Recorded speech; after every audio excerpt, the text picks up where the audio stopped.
bonjour à toutes et à tous. C'est un vrai privilège de participer à ces 10 ans d'Aeris. Donc, je vais vous dire quelques mots sur Dataterra et plutôt sur qu'est-ce qui va être un peu structurant pour l'avenir de Dataterra et donc l'avenir de l'ensemble des pôles et bien évidemment en particulier d'Aeris. Alors, je voudrais commencer par cette planche qui nous rappelle qu'une infrastructure de recherche et donc l'ensemble des pôles de données sont dimensionnés et structurés pour répondre à des défis d'ordre scientifique. Et là, on est vraiment sur comment appréhender d'une manière la plus intégrée possible l'ensemble des compartiments, leurs interactions, dans le champ des sciences du système Terre, et j'insiste sur ces trois mots. Et donc, qu'est-ce que ça veut dire pour une infrastructure dédiée aux données que de se positionner par rapport à ces enjeux scientifiques? Et donc ça, c'est le résultat de tous les travaux qui ont été menés, à la fois les prospectives et en même temps les différents rapports auxquels on a fait référence. Et donc le positionnement de l'ensemble de nos pôles de données, et donc de l'infrastructure Dataterra, c'est de donner accès à ces grands volumes de données qui sont volumineuses, complexes et autres, et de mettre en place une infrastructure globale qui permet l'accès, les traitements pour l'observation, la compréhension du système Terre dans toutes ses dimensions. Alors, je ne vais pas revenir très longuement sur le contexte, mais effectivement, ça fait déjà plusieurs décennies, on va dire, et ça s'est un petit peu structuré suite au rapport auquel Nicole faisait référence, également Patrice. Ce groupe de réflexion qui a permis de dimensionner l'ensemble de nos dispositifs et s'inscrire avec une ambition nationale dans le cadre d'une IR.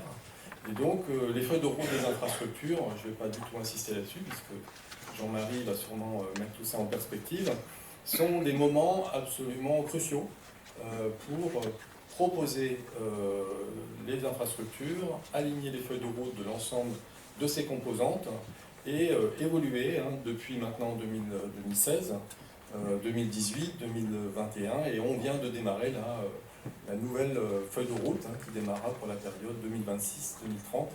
Et j'espère qu'on aura des éléments d'information et de cadrage parce que je pense qu'il y a des évolutions qui sont dimensionnantes. Une autre date importante dans la structuration de l'IR Dataterra, c'est les politiques de sciences ouvertes et en particulier tout ce qui est l'open science, l'open data, à la fois au plan national comme au plan européen avec l'IOSC. Et vous verrez, alors ce ne sera pas une annonce aussi importante que celle de la nomination de Sébastien, mais voilà, on essaiera peut-être en primeur de vous partager un certain nombre d'éléments. Alors ce schéma, qu'on ne va pas décrire, permet quand même de montrer un positionnement des infrastructures dans un paysage des infrastructures du domaine environnement et système Terre, qui montre que on a un rôle qui est tout à fait singulier et particulier d'être en aval de tous les producteurs de données, en particulier des infrastructures, et d'être aussi au service de ces mêmes infrastructures au plan national, sur les services de données, comme au plan européen. Et donc ça, c'est une dimension importante qui n'est pas toujours facile à concilier, mais qui est tout à fait stratégique et structurante. Et je pense qu'on a des exemples très concrets, en particulier dans le domaine de l'atmosphère, avec ce partenariat et l'implication d'Aeris comme composante data et services aux données de actrices à l'échelle de l'Europe. Et c'est également vrai pour le domaine océan et évidemment pour l'ensemble des domaines, mais ça se fait en fonction d'un certain nombre de critères. Alors, c'est transparent, ce sont des extraits de la feuille de route. Il montre aussi que dans la précédente feuille de route, en 2021, il a été affirmé la dimension de l'e-infrastructure. Et donc ça, c'est important, d'être une e-infrastructure donc sur le domaine, thématique, etc., mais e-infrastructure aussi par rapport à la politique nationale du numérique, et donc avoir un pied dans ces deux mondes-là. Et puis par rapport au paysage des infrastructures, vous avez des schémas qui montrent qu'on a une mission, une responsabilité d'apporter un appui et d'apporter un certain nombre de services, ça peut être du calcul, du stockage, des traitements, des services à la demande, etc. Alors cette frise qui est volontairement un peu incomplète montre que tout ça se structure au niveau de quelques grandes dates, ça a été évoqué par Nicole. On voit que finalement cette construction, elle a plusieurs décennies de construction et d'alignement du paysage avec aujourd'hui 34 établissements partenaires pour l'ensemble de ces composantes.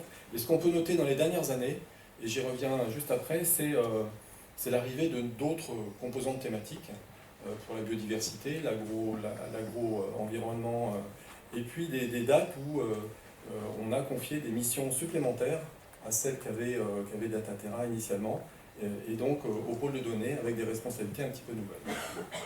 Alors sur les besoins et les enjeux, je ne vais pas rentrer dans le détail, mais approche de plus en plus diversifiée sur l'accès aux données, leur complexité, les enjeux de férisation, les déluges de données spatiales, mais pas seulement, les capteurs, les réseaux de mesure, les données issues des simulations climatiques, sont vraiment des défis collectifs.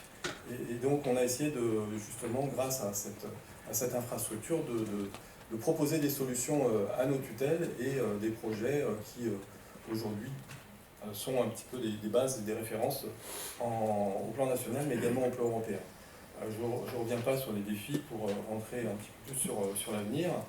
Donc là, c'est une photographie des 4 pôles de données. On a parlé des multitutelles, des centres de données de services, des centres d'expertise scientifique. Donc aujourd'hui, Dataterra, c'est plus de 4 millions d'euros par an complet. Je ne rentre pas dans le détail et le débat sur les coûts complets, mais ils sont réels. C'est plus d'une centaine de pétaoctets de données. Et c'est surtout une organisation qui va accès à toutes les données produites par les sciences du système Terre, qu'elles soient d'origine satellitaire, bateau, sol, in situ, et de plus en plus issues de la modélisation. Alors ça se fait de manière distribuée sur le territoire. Donc là, vous avez quelques représentations. Vous pouvez voir que ces centres de données de service qui sont rattachés aux différents pôles de données se colocalisent souvent et s'appuient sur des OSU, sur des dispositifs d'un certain nombre de grands établissements qui hébergent et qui s'investissent et qui assurent aussi la durabilité de ces services qui font la force aujourd'hui de l'infrastructure et de ces différents pôles. Donc c'était le mérite de cette présentation. Et donc en termes de services opérationnels, c'est faciliter l'accès et l'utilisation des données, c'est de la visualisation, des traitements, de la mutualisation, d'interopérabilité. Et donc le faire à ces échelles-là, ça exige à la fois de construire des groupes de travail transversaux qui nous permettent de prendre en compte à la fois les besoins, mais aussi les stratégies qui doivent être spécifiques à chaque domaine ou qui doivent être partagées de manière plus transversale. Et on note aussi des engagements sur toute une série de projets. Donc pour résumer, on peut dire que Dataterra, au travers de ces pôles, avec toutes leurs spécificités, leur insertion dans leur écosystème, offre des services qui vont de l'accès au traitement à la demande en passant par la production régulière. Et puis un point très très important, et ça a été dit par Patrice en introduction, c'est tout l'investissement, l'accompagnement des utilisateurs, l'accompagnement humain. On est numérique, mais en fait on est surtout un écosystème d'experts et de compétences, et on le fait de manière extrêmement collaborative en s'appuyant sur les différents dispositifs, avec les IR d'observation et d'expérimentation, et on se rend compte que c'est véritablement la force de ce dispositif, de pouvoir mutualiser tout en étant très spécifique suivant les domaines. Donc là, vous avez un peu une sorte de catalogue de services.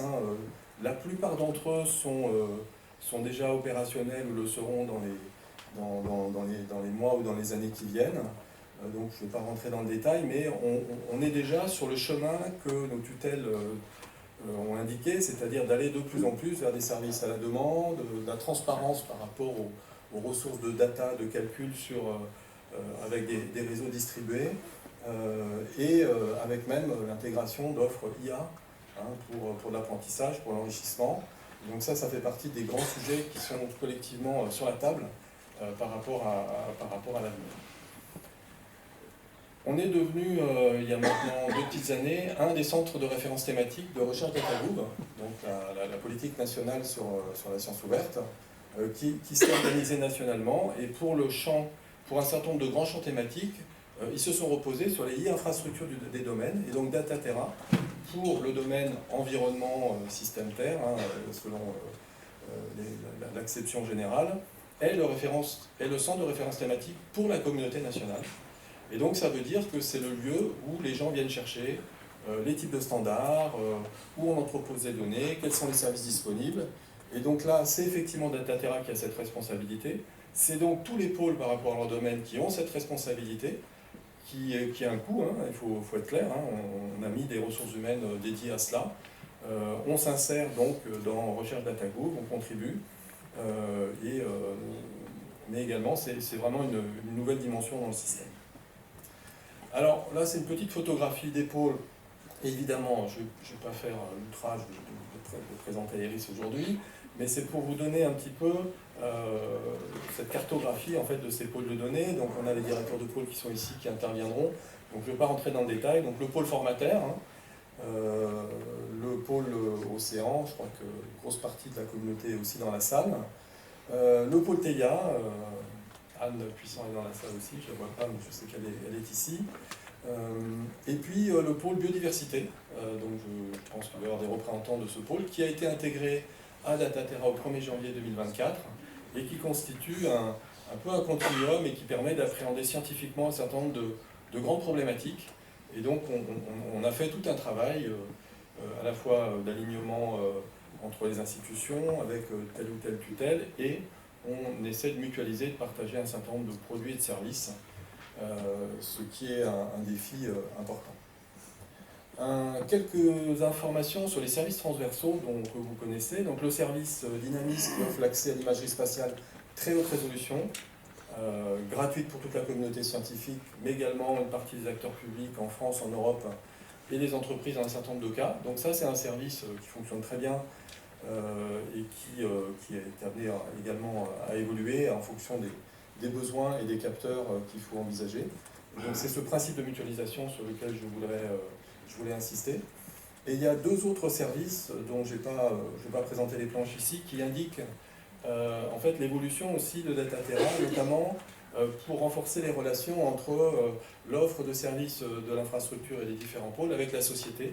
Donc c'est les ART, les actions régionales transversales de Dataterra, qui est devenu un service transversal de Dataterra et qui organise à l'échelle locale et régionale des ateliers, des réunions pour prendre en compte les besoins, acteurs scientifiques, acteurs publics, mais également l'entreprise, et qui permet, avec un certain nombre de partenaires en région, de développer un certain nombre d'activités. Voilà. Alors pour un petit peu terminer, je voulais vous donner quelques éléments sur ce qui va être un petit peu, ce qui est déjà structurant, ce qui le sera de plus en plus, et qui va être à la fois des défis, mais en même temps des vraies opportunités pour faire évoluer l'infrastructure.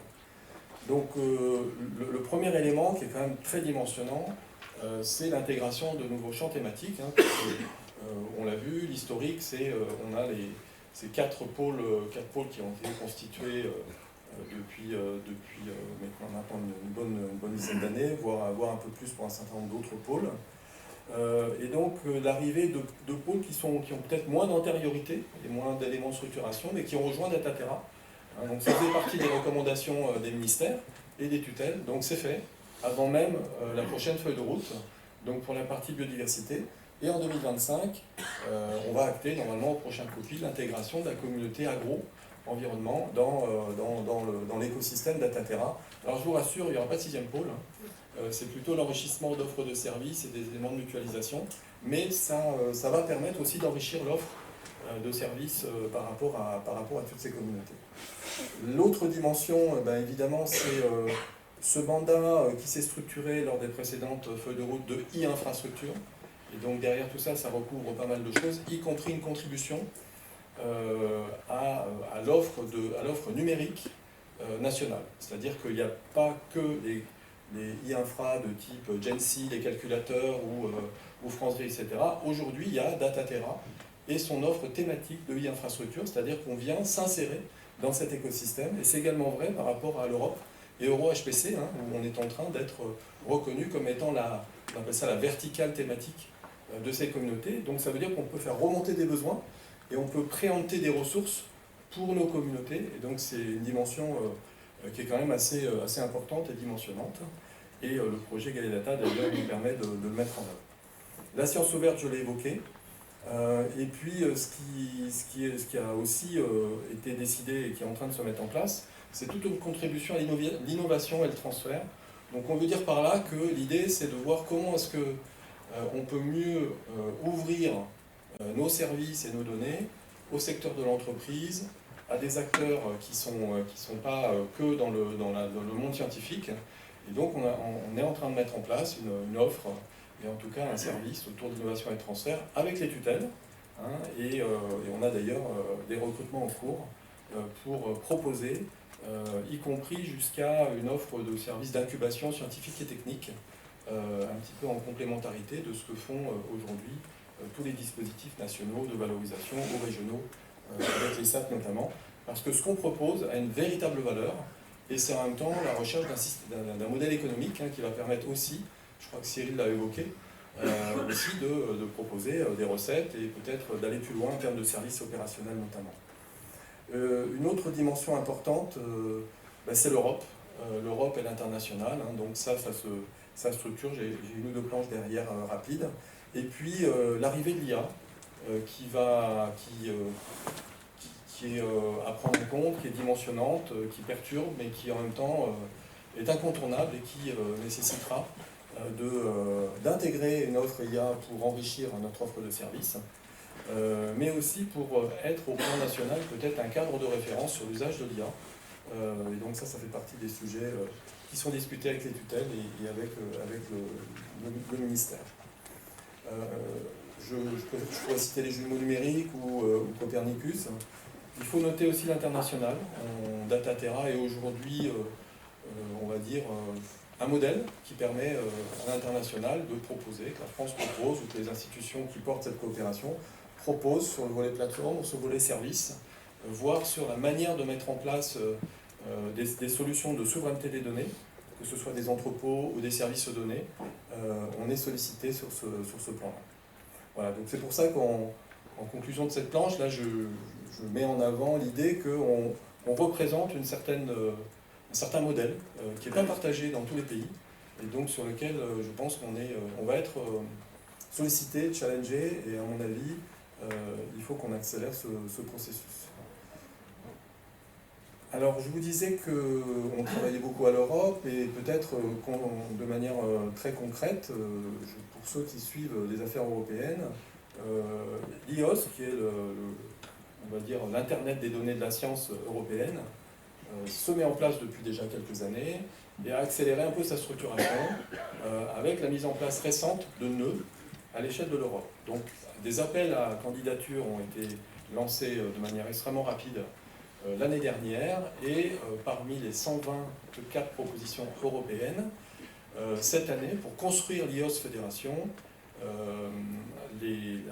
l'organisation tripartite d'EOSC, DG Connect, DG RTD, Association EOSC et États membres, vont décider de retenir une dizaine de projets EOSC. Et donc je vous annonce que parmi cette dizaine, Dataterra fait partie de ces futurs nœuds nationaux et thématiques européens. Alors on a été auditionné pratiquement entre Noël et le jour de l'an, voilà, et on a encore un petit agenda, mais on sait depuis maintenant quelques jours que le projet est retenu. Et donc ça veut dire qu'officiellement, Dataterra, avec évidemment l'ensemble des tutelles, ce projet a été porté par l'entité, par le CNRS, pour le compte du collectif, et bien, est très fortement soutenu au plus haut niveau par le ministère et par les tutelles. Et donc on va donc participer à la construction de ce dispositif dans le champ thématique qui est le nôtre. Et donc voilà les grands éléments structurants d'agenda qui vont nous permettre de faire ça. Alors j'en profite pour le dire ici parce que ça veut dire que c'est effectivement Dataterra, mais ça veut dire derrière la communauté qui du coup aura un accès dans le cadre des EOSC à porter les besoins, les services, les interactions, les liens avec les esprits.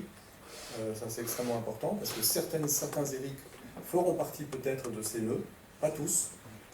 Il y a aussi beaucoup d'enjeux par rapport à nos partenaires allemands, italiens. On va retrouver nos amis du NFDI, de Itineris, suivant une forme assez différente. Donc je pense qu'on passe une étape en termes d'organisation et donc de structuration pour les années qui vont venir. Et du coup, je vais m'arrêter là.